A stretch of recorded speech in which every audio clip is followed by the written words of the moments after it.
900 మంది assistant ప్రొఫెసర్లను arrest చేయడంపై MP DK అరుణ fire అయ్యారు. ప్రశ్నిస్తే అరెస్టు చేస్తారా అని మండిపడ్డారు. పాలన చేతకాక నిరంకుశంగా వ్యవహరిస్తున్నారని విమర్శించారు. జీవో 21 ని వెనక్కి తీసుకోవాలని విద్యాశాఖ కార్యాలయం ముందు నిరసనలు తెలిపేందుకు వెళ్లిన అసిస్టెంట్ ప్రొఫెసర్లను అరెస్టు చేయడాన్ని తీవ్రంగా తప్పుపట్టారు. అసిస్టెంట్ ప్రొఫెసర్లకు అడిగే హక్కు లేదా, ప్రశ్నించే హక్కు లేదా అని నిలదీశారు. నిరంకుశ పాలనలో మాజీ సీఎం కేసీఆర్ ను రేవంత్ మించిపోయాడని డీకే అరుణ ఆగ్రహం వ్యక్తం చేశారు.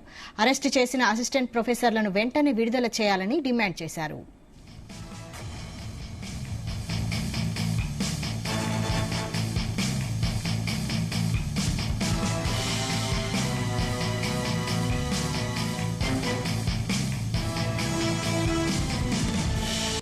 యూనివర్సిటీల్లో పనిచేస్తున్నటువంటి అసిస్టెంట్ ప్రొఫెసర్స్ జీవో 21 ని విత్డ్రా చేసుకోవాలని హైదరాబాద్ లో ఉన్నటువంటి విద్యాశాఖ అధికారుల ముందు వాళ్ళ యొక్క నిరసన వ్యక్తం చేయడానికి వెళ్ళాం.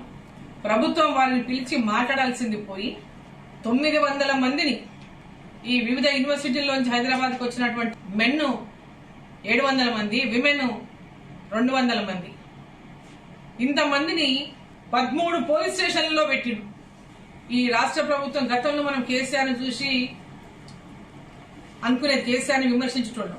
ఇలా చాలా హిట్లర్ లాంటి పరిపాలన తెలంగాణలో చేస్తున్నాడు, నిరంకుశమైనటువంటి పాలన చేస్తున్నాడని ఈ రోజు ఉన్నటువంటి ప్రభుత్వం దానికి ఏమీ తీసిపోలేదు. మరి ఇంతమంది అసిస్టెంట్ ప్రొఫెసర్లను ఎందుకు అరెస్ట్ చేయాల్సి వచ్చింది? వాళ్ళని పిలిచి మీరు ఎందుకు మాట్లాడలేకపోయినరు? వాళ్ళకి అడిగే అర్హత లేదా? ప్రశ్నించేటటువంటి అర్హత లేదా? అంటే ఈ రాష్ట్రంలో ఎవరు కూడా ప్రశ్నించకూడదా? ప్రభుత్వం దృష్టికి తమ నిరసన ద్వారా తెలపాల్సినటువంటి అవసరం లేదా? నిరంకుశమైనటువంటి పరిపాలన అందిస్తున్నటువంటి మీకు నిరంకుశంగా వ్యవహరించదలుచుకున్నారా? ఇది తీవ్రంగా నేను ఖండిస్తా ఉన్న వాళ్ళ అరెస్టుల్ని వెంబడే వాళ్ళందరినీ విడుదల చేయాలి. వాళ్ళ డిమాండ్ల పైన వాళ్ళతో చర్చలు జరపాలి. చర్చలు జరిపి ఈ సమస్యకు పరిష్కారం చూపాలి. ఖచ్చితంగా వారిని అందరినీ వెంబడే విడుదల చేయాలని చెప్పి మీడియా ద్వారా నేను ఈ రాష్ట్ర ప్రభుత్వాన్ని కోరుతాను.